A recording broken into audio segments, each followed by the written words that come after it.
There are mysteries in our world that defy logic. Disappearances that leave no trace. Deaths with no motif. And phenomena so strange, even science can't really explain them. So today, let's dive into some of the most chilling, bizarre, and completely unsolved mysteries that even scientists can't solve themselves.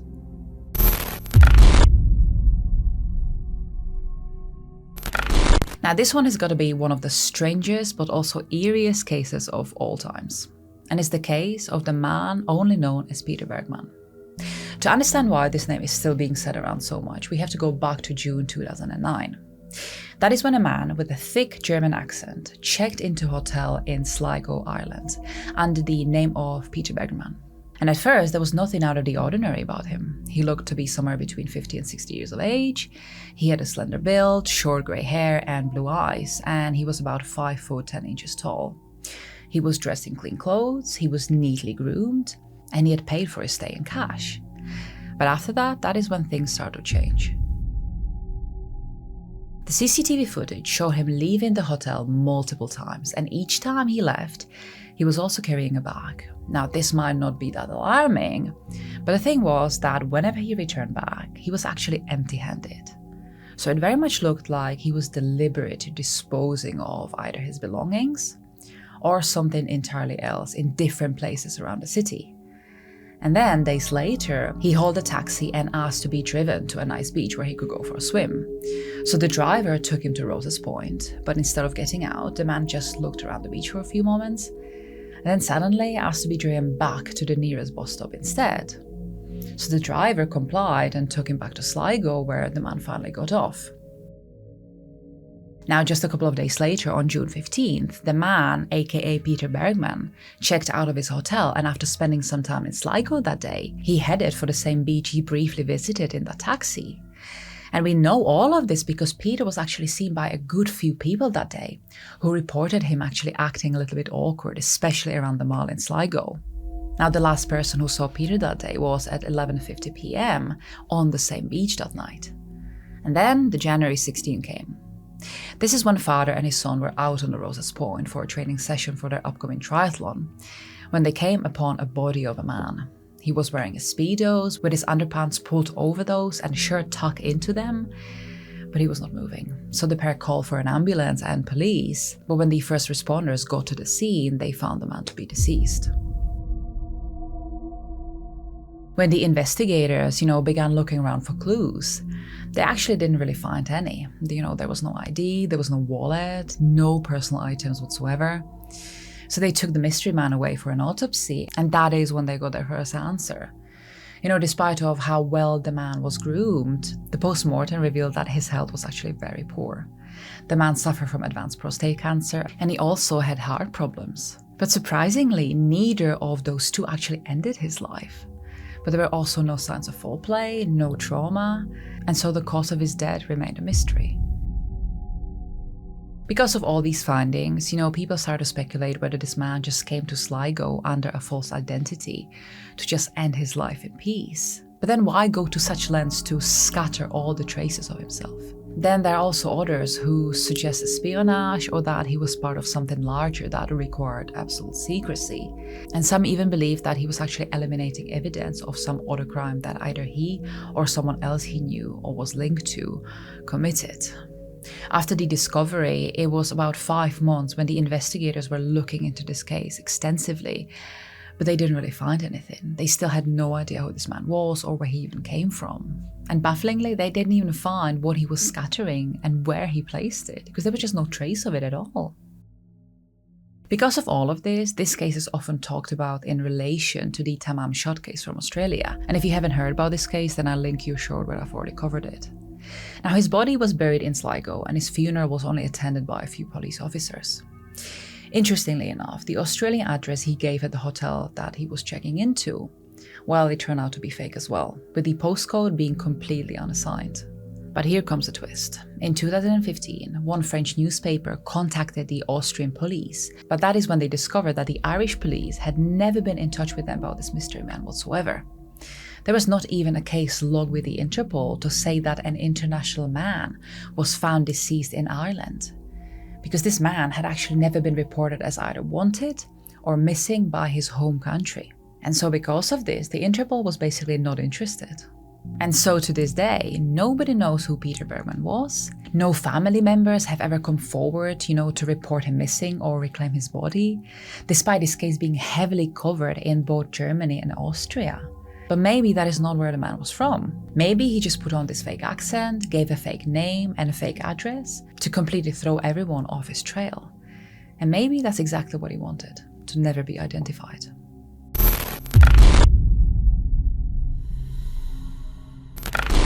Sometimes the scariest mysteries don't really come from ancient history, but from our own doorsteps instead.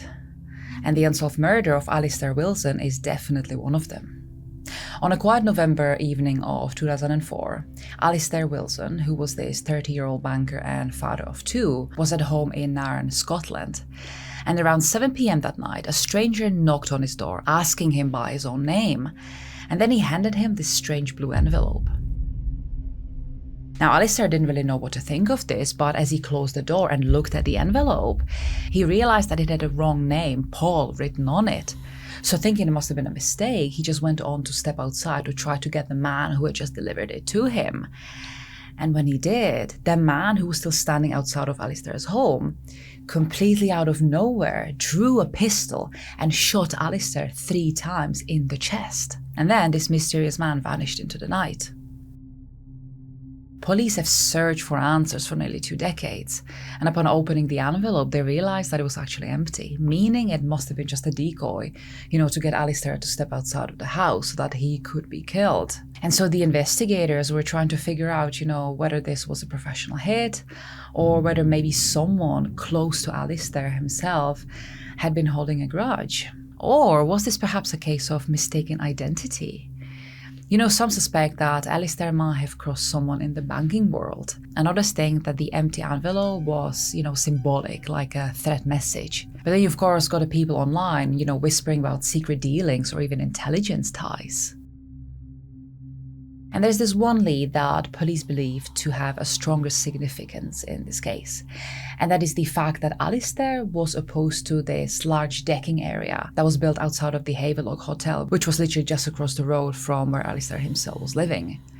And this decking area was supposed to be a subject of retrospective planning application at the time. And Alistair allegedly sent his formal objection to the hotels via the local authority on the Thursday before he got shot. But also his objection became this public knowledge before his murder on the Sunday. So was this really a coincidence? Now, the weapon itself that was used to kill Alistair with, it was found a month later, but the pistol was completely wiped clean of any DNA evidence. So this sadly led to no discovery. Now, as for witnesses, there actually have been a couple. They came forward and said that they saw 2 men with a handgun on the East Beach near the town a month earlier.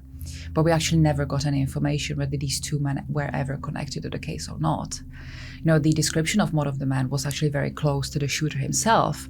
But again, there is no evidence or record online or anywhere else that we have access to that we could say that, yes, this was the man or it wasn't. But even with the description of the shooter himself, the police have never had any formal leads, and so to this day, the killer actually remains at large. And Alistair's family is left asking, why would someone come to the door, call him by his name, and then execute him like that? Now, if any of these questions also resonate with you, then come and join the community, where we discuss cases like this every single week.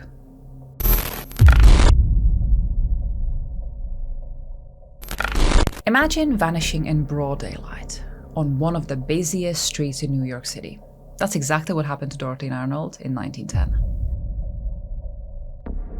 Dorothy was this 25-year-old socialite from a wealthy family, and on December 12th, she left her home in Manhattan, told her mother that she was going shopping for a dress because they had this fancy, lavish dinner scheduled for that evening, and so Dorothy wanted to look her best at it.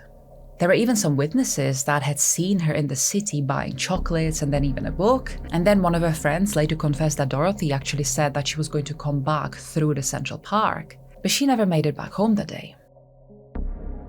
Her family suspected foul play, but they really tried to keep everything quiet at first. So they hired private investigators, but when nothing turned up, they decided to file a missing persons report with the NYPD.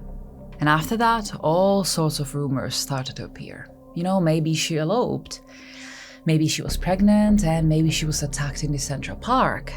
And some people even claimed that Dorothy fled to Europe under a false name.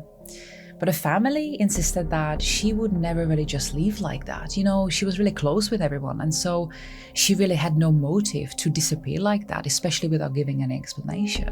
She also had plenty of money, and so there was no reason to be behaving like that. But even now, over a century later, no trace of Dorothy has ever been found. So was she a runaway, a victim, or did someone with power make sure that she stayed buried? After all, she did come from a rich family, with her father being a fine goods importer, and so it is entirely possible that she might have been kidnapped as some sort of a revenge between businessmen and the city.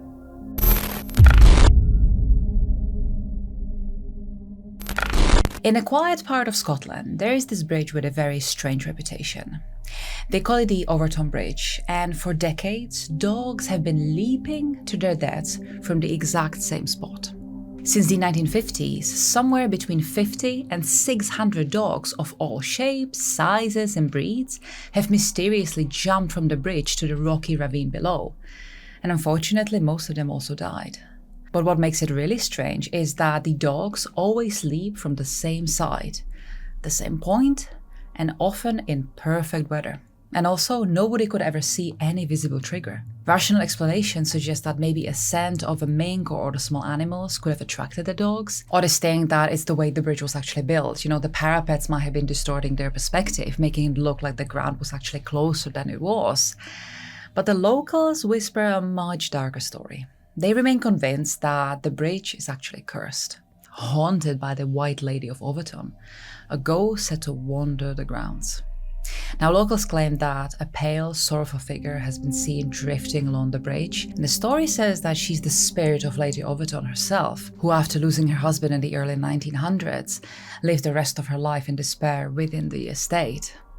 Now, some believe her restless energy still clings to the grounds, luring animals and perhaps people towards the edge. Now, witnesses who actually claim to see her describe an overwhelming sense of sadness and dread, as if the air itself grows really heavy in her presence. Now, the interesting thing is that she was actually supposed to love animals. And so could it be that maybe she's calling out to them, come and join her in that instead? Now, apart from this one, there's also another theory of what might be wrong with this bridge. Some call it a thin place, where the boundary between life and death is somehow weaker. And while we have no physical proof of this, you've got to really admit that animals behaving in such strange way around the same spot does sound strangely eerie and otherworldly.